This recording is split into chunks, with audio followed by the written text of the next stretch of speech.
まずは結論から。2026年8月、関東を襲ったゲリラ豪雨。水深わずか15センチ、大人の足首を少し超える程度の水たまりだ。そこを徐行して通り抜けただけで、突如システムが全停止し、完全に沈黙した最新の EV がある。数日後、ディーラーから突きつけられた修理見積もりは230万円。新車価格の半分に迫る異常な金額だ。さらに絶望的なのは、レッカー移動すら発火のリスクを理由に業者から拒否されるという現実。地球と海を守るという壮大なメッセージを掲げ、イルカやラッコといった海の生き物の名を与えられたその車は、なぜ日本のただの雨の前にこれほどあっけなく崩れ去ったのか。そして同じ道を水しぶきを上げて何事もなく走り去った日本の軽自動車との間には、どのような残酷な設計の差が隠されていたのか。最初から順を追って、この異常事態のからくりを解き明かしていく。時計の針を少し戻す。2026年8月、関東各地でアンダーパスが次々と冠水したあの日。多くのニュース映像の中で、ある特定の車種が立ち往生している姿が SNS で繰り返し拡散された。BYD のドルフィン、そしてラッコだ。ここであなたはこう思うはずだ。いや、台風の日に冠水路を走れば、どんな車だって壊れるだろう、と。確かにその通りだ。しかし、問題はその深さにある。証言によれば、車が死んだのは水深わずか15センチの場所。ガソリン車はもちろん、日本の一般的な車であれば、少し水音を立てながら通り過ぎる程度の深さだ。なぜ、最新のテクノロジーを詰め込んだはずの EV が、そんな浅い水で致命傷を負ったのか。その鍵を握るのが、スペック表にひっそりと書かれた、最低地上高 130mm というたった一つの数字だ。これが何を意味するのか。ただ、スポーティーで車高が低くてかっこいい、という話ではない。水深10センチの道路に、地上高130ミリの車で進入する。それはつまり、路面の泥水と、床下に敷き詰められた巨大な高電圧バッテリーとの距離が、わずか3センチにまで迫るということだ。走行すれば当然、水は波打つ。タイヤが巻き上げた水しぶきは、容赦なくバッテリーケースの底面を打ち据えることになる。日本の気候を思い出してほしい。昨今の夏のゲリラ豪雨では、数分で道路に10センチや15センチの水たまりができる。この車は特別なオフロードでも何でもない。その日本の日常的な雨の日の道路を走るだけで、心臓部であるバッテリーを水たまりに直撃させているのと同じ状態になるのだ。さらに恐ろしいのは、この低さがもたらすもう一つの悲劇だ。ある証言者は、電動スライドドアを開けた瞬間の絶望を語っている。車高が極端に低く、さらにスライドドアの開き口部が低く設計されているため、道路が少しでも冠水していると、ドアを開けた瞬間に床から一気に泥水が浸水してくるのだ。子供をチャイルドシートに乗せようとドアを開けた瞬間、車内が水浸しになる。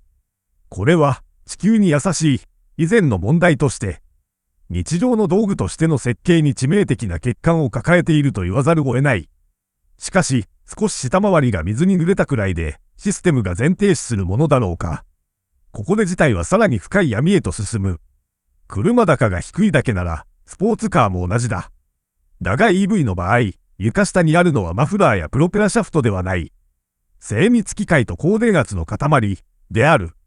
コストダウンと室内空間の確保を極限まで優先した結果、バッテリーは床下にむき出しに近い状態で配置されている。あるオーナーが納車前に下回りを確認したところ、バッテリーケースの底面の保護プレートは薄く、非常に頼りないものだったという。普通ならこう考える。万が一浸水しても、濡れた部品だけを乾かすか。そこだけ交換すればいいのではと。だが、現代の低価格 EV の構造はそれを許さない。製造コストを下げるため、バッテリーモジュールは巨大な一つのパッケージとして密閉、一体化されている。一部だけを修理する構造になっていないのだ。結果、下回りからの浸水が疑われる場合、ディーラーが出す結論は、バッテリーのアッセンブリ、丸ごと、交換、となる。そして提示されるのが、230万円という新車価格の半分以上の請求書だ。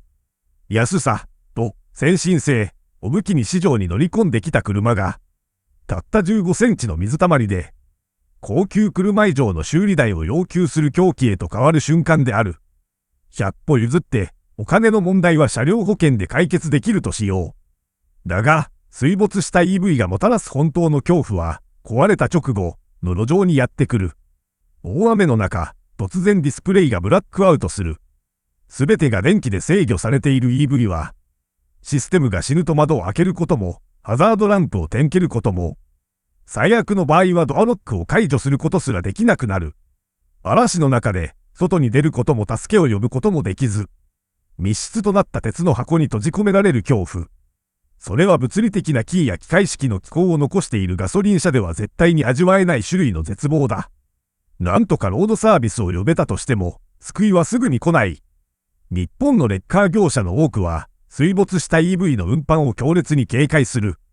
高電圧バッテリーが水に浸かった EV は、牽引中の振動や時間の経過によってショートし、熱暴走を起こして突然発火、爆発するリスクをはらんでいるからだ。通常の積載車では運べない。特殊な機材と訓練を受けた業者を探さなければならない。あるオーナーは、大雨の中でレッカーの到着を6時間以上待たされた。ガソリン車なら30分で牽引してくれる状況でも、水没した EV は触れてはいけない腫れ物として路上に放置される。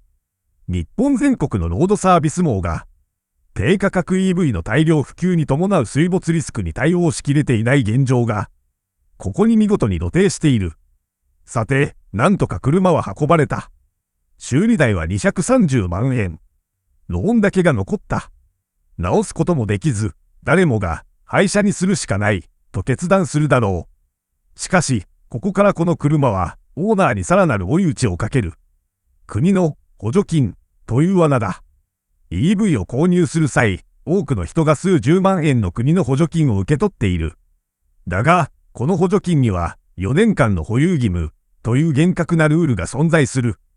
では、購入からわずか数ヶ月で、ゲリラ豪雨という天災によって車が水没し、廃車になった場合はどうなるのか。答えは無情だ。補助金の残存期間分を返還せよ。信じられるだろうか。天災で愛車を奪われ、数百万円のローンだけが残り、完全に大損している被災者に対し、国はルールだから補助金の返還を求める書類を平然と送りつけてくるのだ。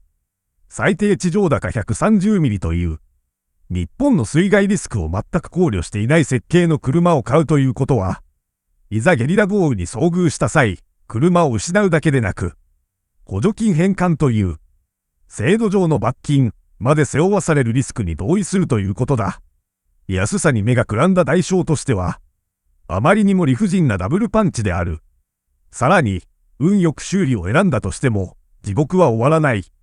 グローバル展開を急ぐ海外メーカーの弱点である、部品供給の遅さが牙を剥く。あるオーナーは、水没による電気系統の部品交換を依頼したが、本国から電気ハーネスやモジュールが届くまで3ヶ月かかる、と宣告された。さらに絶望的なのは、加入していた車両保険の特約で出るレンタカー代は、1ヶ月分のみ、だったことだ。残りの2ヶ月間は、毎日の通勤のためのレンタカー代を全額自腹で払い続けるしかなかった。サプライチェーンの未成熟さが、水害時に致命傷となってオーナーの財布を直接破壊するのだ。それでもまだ EV を擁護する声はある。EV は走る蓄電池だ。災害で停電した時にウィニーチなどの機能で家へ電気を送れるのだから、水害時こそ役に立つはずだ、と。事実、メーカーも営業マンもそうやって強力にアピールしてきた。だが、2026年8月の水害は、その幻想すらも容赦なく打ち砕いた。近所が一斉に停電した夜、あるオーナーは、家族を安心させるために意気揚々と車から家へ給電しようとした。しかし、システムはエラーを吐き出し、全く起動しなかった。なぜか、給電ポートの位置とシステムの防水性の問題だ。ラッコの給電ポートはフロント側にある。豪雨が降りしきる屋外で、雨ざらしのままフロントに回って太い給電ケーブルをつなぐ行為自体が、漏電と感電の恐怖と隣り合わせだ。さらに、直前に道路を通った際、下回りが少し浸水しただけで、湿気による漏電検知センサーが作動し、システムが保護モードに入ってしまう。最も電気が必要な水害による停電時に、水に濡れたせいでただの重い鉄の塊になり下がる。晴れた日のキャンプでは大活躍するかもしれない。しかし、命がかかった日本の苛烈な災害現場では、カタログに踊るその輝かしいスペック表の機能は、完全に絵に描いた餅だったのだ。ここまで見てくると、一つの巨大な疑問に行き着く。なぜ、日本のメーカーはこれまで、安くて車高の低い EV を大量に作ってこなかったのか。技術が遅れているからか。コスト競争から逃げているからか。いや、全く逆だ。彼らは、日本の環境を知り尽くしているからだ。トヨタやダイハツ、スズキの車を見てほしい。例えば軽自動車のスペーシアは145、150mm。日産の KEV、桜ですら 155mm の最低地上高をきっちりと確保している。これは単なるデザインの問題ではない。SUV でもないただの生活の足が、なぜこれほどの高さを保っているのか。それは、日本の夏を襲うゲリラ豪雨。そして冬の積雪という、水と雪の災害から、エンジンやバッテリー、システムを守るための、絶対に譲れない、ミニマムな防衛線、なのだ。日本車は、先進的な巨大ディスプレイや、0-100加速の速さで派手に宣伝することは少ない。だが、彼らは絶対に口にしないだけで、設計の根底に日本のユーザーを水没から守る。数年で錆びて穴が開くようなアンダーカバーは作らないという執念を組み込んでいる。グローバルで共通化されたプラットフォームを持ち込み、ただ、安さと先進機能だけで勝負しようとする車。対して数十年にわたり日本の過酷な四季と向き合い、泥臭くデータを蓄積し、見えない部分にコストをかけてきた日本車。その設計哲学の差が、15センチの推進という極めて現実的なテスト環境において、これ以上ないほど残酷な形で可視化されたのが今回の事態なのだ。さらに、この見えない哲学の差は、数年後の資産価値という形でオーナーの首を明確に締める。なんとか乾燥させてエラー表示を消し、恐怖から車を手放そうとしたオーナーを待っていたのは、査定額ほぼゼロという現実だった。考えてみれば当然だ。中古車市場において、一度下回りが水に浸かった EV ほど恐ろしいものはない。いつバッテリーが熱暴走を起こすかわからない。目に見えない電気ハーネスの奥底で、ゆっくりと腐食が進行しているかもしれない。そんな時限爆弾のような車を、誰が好き好んで買うだろうか。日本車が世界中で高く評価されている最大の理由は、リセールバリュー、再販価値の高さだ。10万キロ走っても、少々荒く扱っても、基本骨格が頑丈で壊れないからこそ、次の誰かが安心して買ってくれる。それが結果的に、何年乗ってもトータルでの所有コストの安さにつながっている。一方で、初期価格がどんなに安くても、一度の水たまりで価値がゼロになる車。これが果たして本当に安い買い物と言えるのだろうか。我々は今、購入時の安さと引き換えに、日常に潜む致命的なリスクを丸抱えさせられるという、巨大なビジネスモデルの実験台にされているのかもしれない。加えて、走行性能における物理的なリスクも無視できない。EV は重い。しかし、コストダウンと航続距離を稼ぐために、タイヤの幅は不釣り合いに狭く設定されていることが多い。重量と細いタイヤ。この組み合わせでゲリラ豪雨の水たまりにハイスピードで突っ込めばどうなるか。水はけが全く追いつかず、一瞬にしてハイドロプレーニング現象を起こし、車はコントロールを失う。電気系統が死ぬ前に、物理的な挙動として雨の日に危険すぎるという証言も上がっている。さて、これまでの事実をもう一度つなぎ合わせてみよう。水深15センチで沈黙する130ミリの地上高。丸ごと交換で突きつけられる230万円の修理代。火災リスクでレッカーすら拒否される孤立無縁。被災者に追い打ちをかける補助金返還のルール。いざという時に起動しない非常用電源。そして、一瞬にしてゼロになる下取り価値。ここで改めて、あの問いに戻る。地球と海を守る、というメッセージとともに、海の生き物の名を与えられたその車たち。ドルフィン、シール、そしてラッコ。彼らは確かに、カタログの上では魅力的だった。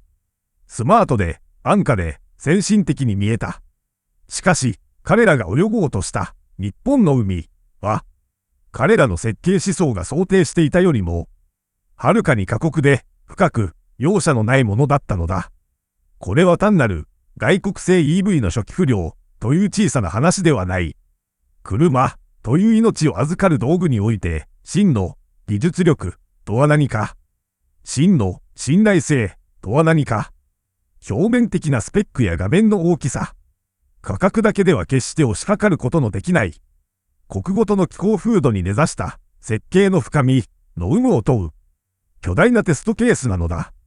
日本の気象環境とその車たちの特性は、現時点では致命的なまでに噛み合っていない。海の名前を持ちながら、日本のただの雨に泣き、ユーザーに途方もない代償を負わせる。